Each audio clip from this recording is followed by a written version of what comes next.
This is a short story that relates to um, video analysis where the camera moves. So I'm in Logger Pro and I've downloaded the video of Eugenia Etkina, and she is tossing a ball in the air. So here's the video. So a lot of this stuff you've seen already. I'm going to analyze the video where she rollerblades across the screen and tosses the ball in the air. Now, in this video, let's see, I think, but I don't know, but I think that this distance right here is 4 feet. That 317 pixels. So I'm going to calibrate. The pixel measurement isn't necessary. So I think this is 4 feet. And I could also type out 1.22 meters because I know that that's roughly 4 feet. Okay, so now I'm going to track the motion of the ball that she's going to toss. So I'm just going to click in the middle of the ball. So this is an old story. You remember that you track the motion of something by clicking on it. But notice this is a really crazy position track because the camera is following Eugenia's motion.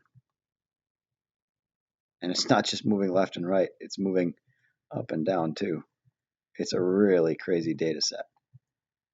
And so the question is, what can we compare this motion to? So here's what I suggest. The chalkboard is divided in the middle, and if we go back to the beginning of the video,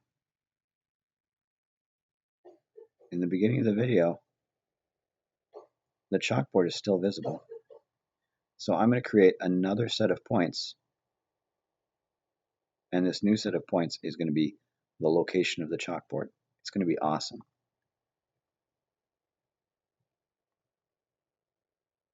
Whoop. I'm just going to keep clicking on the seam of the chalkboard,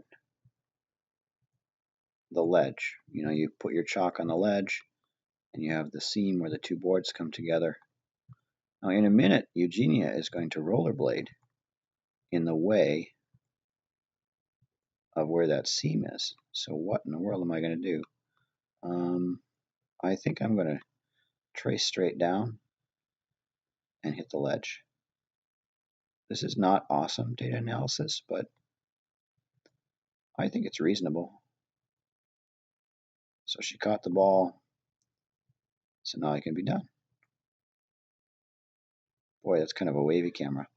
All right, so that's the data analysis I did. Now, if I wanted to do an even better job, I could click on Eugenia's ear or her hip or her shoulder, and I could track that motion as well. That's what I ask you to do in the lab problem. So now in the graph, you see all kinds of crazy stuff. And so we're going to have to give this names so that we know what it all means. So the first thing we tracked was the ball. So this is the x position. Let's just call it x of the ball. And we don't have to change those units. Now, this is the y position of the ball. So I'm going to call it y ball. Over here, this x2, that's the x position of the wall. So I'm going to change these labels because otherwise I get very confused. So this is the y position of the wall. All right, so now I have a column for the x position of the wall, the y position of the ball, the x position of the wall, and the y position of the wall. Now, the wall was moving because the camera was moving, but in real life, walls don't move. So if I subtract from the ball's position, the wall's position, boy, it's unfortunate those rhyme, I think I can get the ball's position relative to the wall. To do that, I'm going to add another column. So I'm going to, under the data menu, I'm going to make a new calculated column. And all of this is kind of in squirrel font, and I don't know how to make it bigger. I apologize for that. So what I'm going to do is call this the real X position of the ball. Why not make it with a really great name? So that's going to be Rx, because it's the real X. This will have units of meters. And now I need to type in some math so I can compute that. So the variable that I'm going to use is the X position of the ball, and then I'm going to subtract